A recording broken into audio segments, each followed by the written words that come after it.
Hi all, welcome to திறவுகோல் TNPSC. Today June 23க்கான CA based GS analysis பார்க்கலாம். First supreme கோர்ட்டோட ஒரு ஜட்ஜ்மெண்ட், இது வந்து கர்நாடகாவில் நடந்தது ஒரு இன்சிடென்ட், அதுக்கான சுப்ரீம் கோர்ட் ஜட்ஜ்மெண்ட் பார்க்கலாம். நெக்ஸ்ட்டு ராக்கி கர்கி, அது வந்து சிந்து சமவெளியில் இருக்க ஒரு முக்கியமான ஒரு சைட்டு, அதை பற்றி பார்க்கலாம். Next Singappen special task force, அது வந்து இப்போது ரீசன்ட் கவர்மெண்ட்டோட முக்கியமான கீ இனிஷியேட்டிவாக இருக்குது, அதை பற்றி பார்க்கலாம். Next anti narcotics task force, அதுக்கப்புறம் 200 யூனிட் ஃப்ரீ எலக்ட்ரிசிட்டி, அந்த லாஸ்ட் 3மே இப்போ ரீசெண்டாக இருக்கிற கவர்மெண்ட்டோட முக்கியமான இனிஷியேட்டிவ், அதை பற்றி ஃபுல்லாக பார்க்கலாம். ஓகே, ஃபஸ்ட்டு வந்து அந்த சுப்ரீம் கோர்ட்டோட ஜட்ஜ்மெண்ட் பார்த்துடலாம். என்னென்னா கர்நாடகாவில் ஒரு 5 வயது ஒரு பையன் வந்து அந்த நடைபாதையில் நடக்கிறப்போ ஆக்சிடெண்ட் ஆயிடுது. ஸோ அதுக்காக சுப்ரீம் கோர்ட்டில் வந்து ஒரு ஜட்ஜ்மெண்ட் கொடுத்துருக்காங்க, ஓகேவா. ஸோ நடைபாதையில் நடப்பது வந்து ஒரு அடிப்படை உரிமை தான் அப்படின்னு சொல்லிட்டு, அதுக்காக அவங்க வந்து 2 ஆர்டிக்கல் ரெஃபர் பண்ணியிருப்பாங்க, ஓகேவா. ஒன்று வந்து ஆர்டிக்கல் 21, ஒன்று வந்து ஆர்டிக்கல் 19ல் 1ல் டி. ஓகே, நம்ம ஆர்டிக்கல் 21 நம்ம நிறையா ஜட்ஜ்மெண்ட்டில் வந்து அதை வந்து கோட் பண்ணி கொடுத்துருப்பாங்க. மெயினாக அது என்னென்னா வாழ்வதற்கான உரிமை மற்றும் தனிநபர் சுதந்திரத்துக்கான உரிமை, ஓகேவா. ரைட் டு பர்சனல் லிபர்ட்டின்னு சொல்லுவாங்க, ஓகேவா. Right to life and personal liberty. அதுக்கப்புறம் 19ல் 1ல் வந்து பார்த்துட்டா நம்ம ஒரு 7 ஆர்டிகல்ஸ் இதுக்கு முன்னாடி இருந்திருக்கும். பட் ஆனால் வந்து அந்த சொத்துரிமைக்கான இது வந்து 19ல் 1ல் எஃப்ல இருந்திருக்கும், அதை வந்து ரிமூவ் பண்ணியிருப்பாங்க. எப்போனா 44th அமெண்ட்மெண்ட்டு 1978ல் இதை வந்து ரிமூவ் பண்ணியிருப்பாங்க. அதே டைமில் என்ன பண்ணியிருப்பாங்கன்னா ஆர்டிகல் 31லேருந்து தூக்கிட்டு போய் 307 வச்சுருப்பாங்க, ஓகேவா.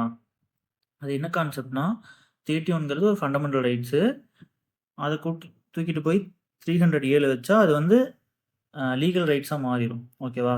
அதாவது சட்ட உரிமைன்னு சொல்லுவாங்க. அப்போ வந்து என்ன மீனிங்னா சொத்துரிமை மீறான்னு சொல்லிட்டு நம்ம வந்து நீதிமன்றத்தில் போய் கேட்க முடியாது, ஓகேவா. ஏன்னா அடிப்படை உரிமை இருந்தால் தான் அதை மீறினா நம்ம போய் சுப்ரீம் கோர்ட்டில் வந்து கேட்கலாம், இப்படி வந்து மீறிட்டேன்னு சொல்லிட்டு.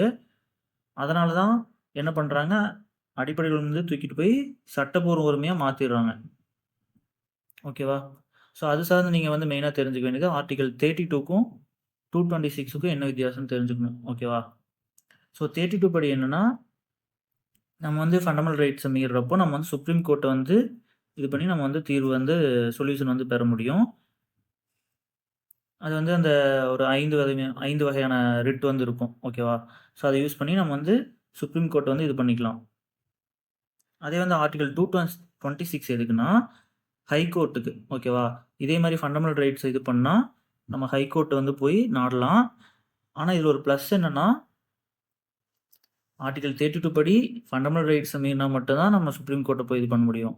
ஆனால் 226ல் லீகல் ரைட்ஸை மீறினாலும் நம்ம வந்து ஹைகோர்ட்டை வந்து நாடலாம், ஓகேவா. ஸோ அப்போ அந்த சொத்துரிமை மீறினா நம்ம வந்து ஹைகோர்ட்டை போய் நாட முடியும், ஓகே. 300 மீறினா நம்ம ஹைகோர்ட்டை மட்டும் இது பண்ணலாம், சுப்ரீம் கோர்ட்டில் போய் நம்ம எதுவும் கேட்டுக்க முடியாது, ஓகே. ஸோ இப்போ 19ல் 1ல் ABCDEFGH இருக்கும், அதில் வந்து எஃப் தூக்கிட்டாங்க, ஓகேவா. இதில் வந்து ஓகே, இங்கே வந்து நான் வந்து அந்த ஆர்டிகல்ஸ் வந்து லிஸ்ட் பண்ணியிருக்கேன், ஓகேவா. ஸோ ஆர்டிகல் 19 இது வந்து பார்ட் 3 கீழே வரும், ஓகேவா. ஸோ 19(1) ஏன்னா நம்மளுக்கு தெரியும் பேச்சுரிமை, கருத்து தெரிவிக்கும் உரிமை. இதில் நம்ம மெயினாக தெரிஞ்சுக்க வந்தது ஆர்டிஐ, ஓகேவா. ஆர்டிஐ வந்து இது கீழே தான் வரும், 19ல் 1ல் ஏல வரும். அடுத்து வந்து 19ல் 1B, இது வந்து நம்ம அந்த ஆயுதம் இல்லாமல் கூடுற உரிமை, ஓகேவா. அடுத்து 1Cனா சங்கங்கள் மற்றும் கூட்டுறவு சங்கங்கள், இந்த சொசைட்டிஸு எல்லாமே வந்து 19ல் 1C வரும். 19ல் 1D தான் இந்த இதில் கொடுத்துருக்காங்க, இது ரொம்ப முக்கியம், ஓகேவா. நம்ம எங்கே வேணாலும் செல்லும் உரிமை, அதான் வந்து 19ல் 1D. இது எப்படி ஷார்ட்கட் ஞாபகம் வச்சுக்கிங்கன்னா ட்ராவல், ஓகேவா. ட்ராவல் ஞாபகம் வச்சுக்கங்க. அப்போ டிடி எங்கே வேணாலும் நம்ம போகலான்னா ட்ராவல். ஸோ 19ல் 1ல் டி வந்து எங்கே வேணாலும் நம்ம போகலாம், ஓகேவா. நெக்ஸ்ட்டு 19ல் 1ல் இ, இது வந்து பார்த்தீங்கன்னா எந்த பகுதியில் வேணாலும் அங்கே போய் தங்கி நம்ம வந்து அங்கே வந்து ஸ்டே பண்ணுறது வந்து 19ல் 1ல் ஈல வரும், ஓகேவா.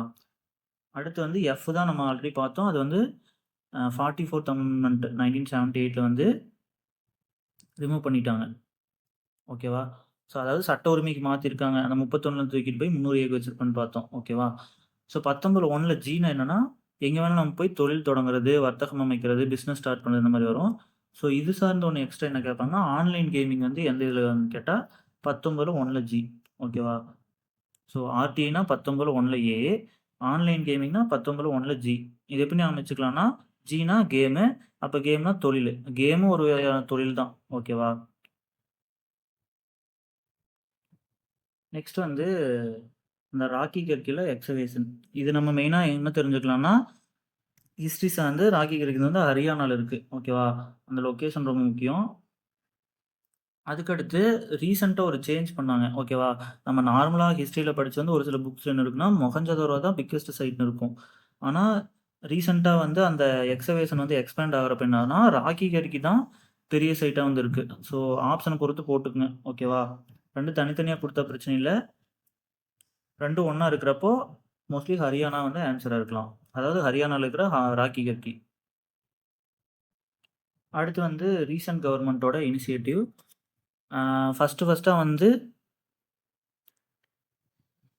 மே 10ஆம் தேதி வந்து 3 இதுல வந்து சைன் பண்ணியிருப்பாரு. ஓகேவா? சிஎம். ஸோ அந்த 3 ஸ்கீம்ஸ வந்து இங்க லிஸ்ட் பண்ணியிருக்கோம்.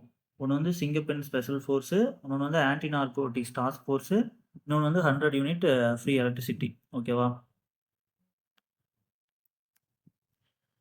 ஓகே. ஸோ, இதுல வந்து இப்ப வந்து ஒரு ரீசென்ட்டா வந்து ஒரு சேஞ்ச் பண்றாங்க. எதுலன்னா, சிங்கப்பென் ஸ்பெஷல் ஃபோர்ஸ்ல. சேஞ்ச் மீன்ஸ் புதுசா ஒரு இது வந்து இன்ட்ரோடியூஸ் பண்றாங்க. அதுக்கான ஹெல்ப்லைன் நம்பர் வந்து 1091 சொல்றாங்க. ஓகேவா? ஆனா வந்து ஹெல்ப்லைன் 1091 தான் ஆல்ரெடி இருக்கு. ஓகே. 1091, 181 இது 2மே வந்து பெண்களுக்கான ஹெல்ப்லைன் நம்பர் தான். 1091ங்கிறது இந்த ஸ்டேட் லெவல்ல யூஸ் பண்ணிட்டு இருந்தாங்க. 181 வந்து அந்த ஒன் ஸ்டாப் சென்டர், சఖி அந்த மாரி நிர்பயா ஃபண்ட் கீழ உருவாக்குன ஒரு ஹெல்ப்லைன் நம்பர் தான் வந்து 181. ஓகேவா? சென்ட்ரல் லெவல்ல. ஸ்டேட் லெவல்ல இருக்கிறது தான் 1091. அது இல்லாம இன்னொன்னு வந்து இன்டகிரேட்டட் ஹெல்ப்லைன் நம்பர்னா 1 அண்ட் 2. அதுல வந்து எல்லாமே வரும். இந்த போலீஸ் முதற்கொண்டு எல்லா விதமான சேவைகளும் ஒரே இதுல குடுத்தா 1 அண்ட் 2. ஓகேவா?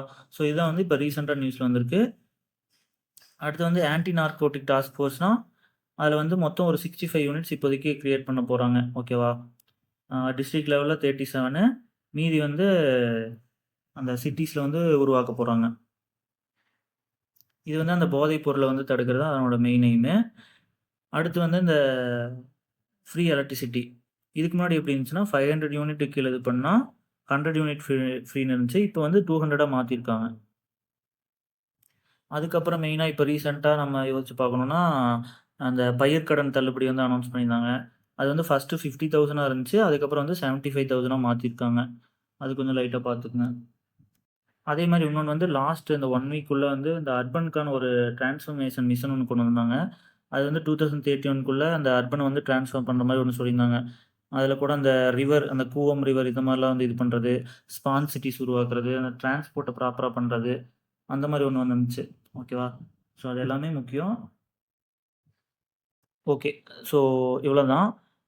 மெயினா இப்ப வந்து நான் ஒரு சிஏ மட்டும் ஒரு கொஸ்டின் மாரி கேட்கிறேன். இப்ப ரீசென்ட்டா நடந்தது. இதுல ஒரு திட்டத்துக்கு வந்து சிஎம் வந்து ரீசென்ட்டா தொடங்கி வச்சாரு. ஓகேவா? அது வந்து என்ன திட்டம்? என்ன பிளேஸ்ல தொடங்கி வச்சாரு? என்ன டேட்ல தொடங்கி வச்சாரு? ஓகேவா? இந்த 3 ஸ்கீம்ல ஒரு ஸ்கீம் வந்து ரீசென்ட்டா சிஎம் வந்து தொடங்கி வச்சாரு. அது வந்து என்ன டேட்ல, என்ன பிளேஸ்ல? ஓகேவா? என்ன ஸ்கீம்? அத வந்து கமெண்ட்ல வந்து ரிப்ளை பண்ணுங்க. 1, 2 தப்பா இருந்தாலும் பரவால்ல ட்ரை பண்ணுங்க. ஸோ தப்பு பண்ணாலும் அத சரி பண்ணிக்கலாம். ஓகே. ஓவராலா ஒரு ரீகால் சொல்லிடுறேன். ஃபர்ஸ்ட் வந்து அந்த சுப்ரீம் கோர்ட்டோட ரீசென்ட் ஜட்ஜ்மென்ட் பார்த்தோம். நடைபாதையில் நடக்கிறது ஒரு அடிப்படை உரிமைன்னு தான் சொல்லியிருந்தாங்க. அதுக்கு 2 ஆர்டிகல் சொல்லியிருந்தாங்க. ஒண்ணு வந்து 19ல 1டி, இன்னொன்னு வந்து 21. அடுத்து வந்து ராக்கி கற்கில வந்து இது பண்ணாங்க. ஸோ நம்ம அது சார்ந்து பார்க்குறப்போ அது பிக்கெஸ்ட் சைட்ன்னு வந்து பார்த்துருந்தோம். அடுத்து வந்து சிஎம் வந்து ஃபர்ஸ்ட்டா மே 10ல வந்து பதவியேற்கிறப்ப 3 ஸ்கீம் வந்து சைன் பண்ணியிருந்தாரு. அது வந்து Singappenn special force, anti narcotics task force, 200 units அந்த ஃப்ரீ எலக்ட்ரிசிட்டி அது பார்த்தோம். ஸோ அது சார்ந்து பார்க்குறப்போ இப்போ வந்து 1091 ஓகே 1091ங்கிற நம்பர் வந்து லான்ச் பண்ணியிருக்காங்க இந்த சிங்கப்பெண் திட்டத்துக்கு கீழ. அதே மாரி இன்னொரு இன்ஃபர்மேஷன் என்னன்னா, அதனோட அந்த தலைவரா வந்து இவிங்கள போட்டிருந்தாங்க. ஓகேவா? ஃபர்ஸ்ட்டு இந்த லீடரா வந்து ஐஜி பவானீஸ்வரி. அதையும் கொஞ்சம் சும்மா ஸ்டாட்டிக் ஞாபகம் வச்சுக்கங்க. அவ்வளோதான். Thank you. ஸோ நெறைய பேர் வந்து அந்த சேனலுக்காக நெறையா சப்போர்ட் பண்ணி சப்ஸ்கிரைப்லாம் பண்ணியிருக்கீங்க. ரொம்ப நன்றி. புதுசா பார்க்குறவங்களும் சப்ஸ்கிரைப் பண்ணுங்க. நெறையா இந்த மாரி வீடியோஸ் நெறையா பிளான்ல இருக்கு. ஸோ டைம் மேனேஜ்மென்ட் முடிஞ்ச அளவுக்கு பண்ணி நெறையா அப்லோட் பண்றோம். ஸோ எல்லாருமே முடிஞ்ச அளவு சப்ஸ்கிரைப் பண்ணி வச்சுக்கங்க. ரெகுலரா அந்த இத ஃபாலோ பண்றவங்க வந்து அந்த பெல் வந்து கிளிக் பண்றது, அந்த மாரி ரெகுலரா சொல்லுவாங்க. அதெல்லாம் கொஞ்சம் ஃபாலோ பண்ணிக்கங்க. Thank you so much. மறக்காம அந்த ஒரு கொஸ்டின் கேட்டிருக்கேன். அதுக்கு மறக்காம கமெண்ட்ல வந்து ஆன்ஸர் பண்ணுங்க. டவுட்னா கூட நான் அதுக்கு அதில கமெண்ட்ல வந்து கிளியர் பண்றேன். Thank you.